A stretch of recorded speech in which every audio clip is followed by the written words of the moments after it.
মোৰ ছাত্ৰ ছাত্ৰীসকল তোমালোকৰ লগত মই আজি বৰগীতৰ কেইটামান ইম্পৰ্টেণ্ট কুৱেশ্যন আলোচনা কৰিম যে আমাৰ পাঠৰ কুৱেশ্যনবোৰ বৰ্তমান সময়ত কি ধৰণে দিয়ে এতিয়া চোৱা মাধৱদেৱৰ সাহিত্যিক জীৱনৰ কীৰ্তিস্তম্ভ কি এটা তোমালোকে কি লিখিবা নামঘোষা এটো কি লিখিবা নামঘোষা এটো এনসাৰ ইয়াত থাকিব 1 সেকেন্ডতে আমাক সুধিব যে মাধৱদেৱৰ সাহিত্যৰাজি কি কি শ্ৰী শ্ৰী মাধৱদেৱৰ সাহিত্যৰাজি লিখা যদি সাহিত্যৰাজি লিখিবলৈ দিয়ে তেতিয়া হলে তাত আমাৰ দুটা কথা হ'ব সাহিত্যৰাজি লিখা বুলি ক'লে 2 নম্বৰ দিব যে তোমালোকে লিখিব লাগিব কি জানানে আখ্যানমূলক ৰচনা আমি যেটো চাৰিটা ভাগত জানো আখ্যানমূলক তত্ত্বমূলক নাট আৰু ঝুমুৰা তত্ত্বমূলক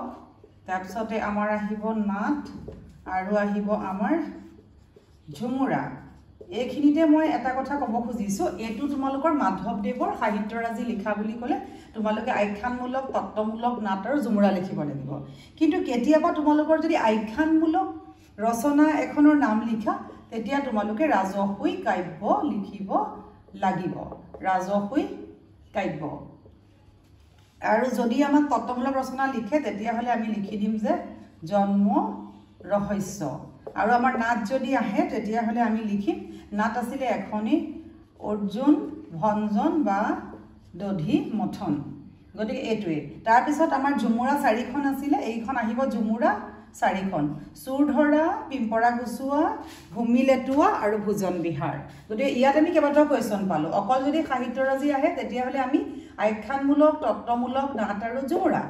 আখ্যানমূলক ৰাজহুই কাব্য তত্ত্বমূলক জন্ম ৰহস্য নাট অৰ্জুন ভঞ্জন বা দধি মথন এটো আৰু আমাৰ ঝুমুৰা 4খন আমি সুৰধৰা পিম্পৰা গুছুৱা আৰু আমি কম ভূমি লেটুৱা আৰু ভোজন বিহাৰ গতিকে কেতিয়াবা ঝুমুৰা লিখিবলৈ আহে ঝুমুৰা কেখন লিখা তাতো তোমালোকৰ 2 মাৰ্কস দিব পাৰে ইয়াৰ পিছত আমাৰ আৰু কি কুৱেশ্যন আহিব পাৰে যে বৰগীতৰ লক্ষণ লিখা মই আকৌ তোমালোকৰ নেক্সট কুৱেশ্যনটোলৈ আহিছো যে বৰগীতৰ লক্ষণ লিখা তেতিয়া হলে আমি বৰগীতৰ লক্ষণ বুলি ক'লে এটো একদম মোস্ট ইম্পৰ্টেন্ট যে বৰগীতৰ লক্ষণ লিখা তোমালোকে চাবা আৰু যদি 2 মাৰ্কস দিয়ে তেতিয়া দুটা লক্ষণ লিখিবা বৰগীতসমূহ তোমালোকৰ কিতাপতে আছে মই দেখাই দিছো চোৱা বৰগীতসমূহ শাস্ত্ৰীয় ৰাগতাল যুক্ত বৰগীতৰ ভাষা বৰ্জাৱলী বৰগীতসমূহ ভক্তিমূলক তথা ঈশ্বৰৰ মাহাত্ম্য প্ৰকাশক এনেকৈ তোমালোকে লিখিব পাৰিবা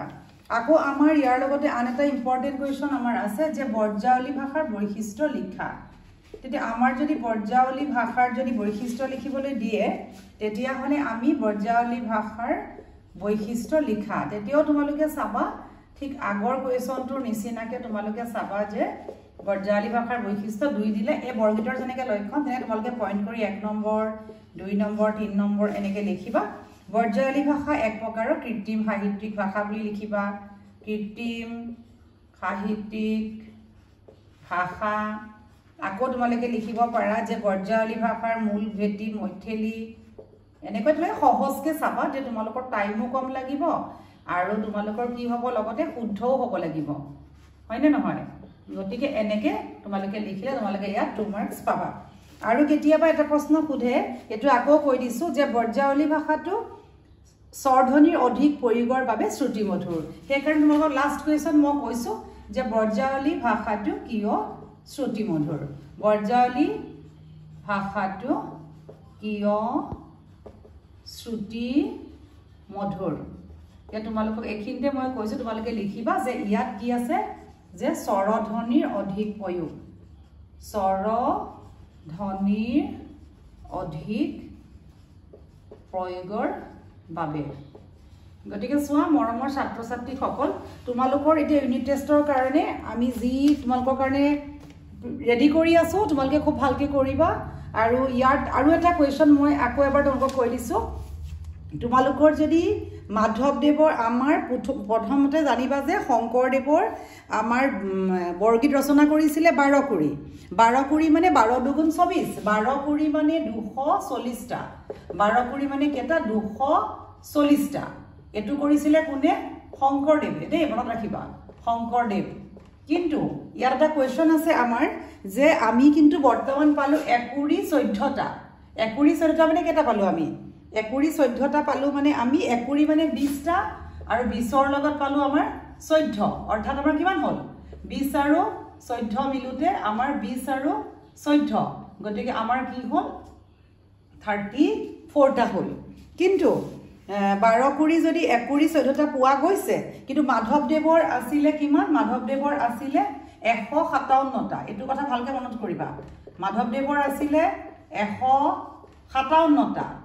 157 এটো আছিলে মাধৱদেৱৰ আৰু শংকৰদেৱৰ আছিলে 12 কুৰি মানে 240 টা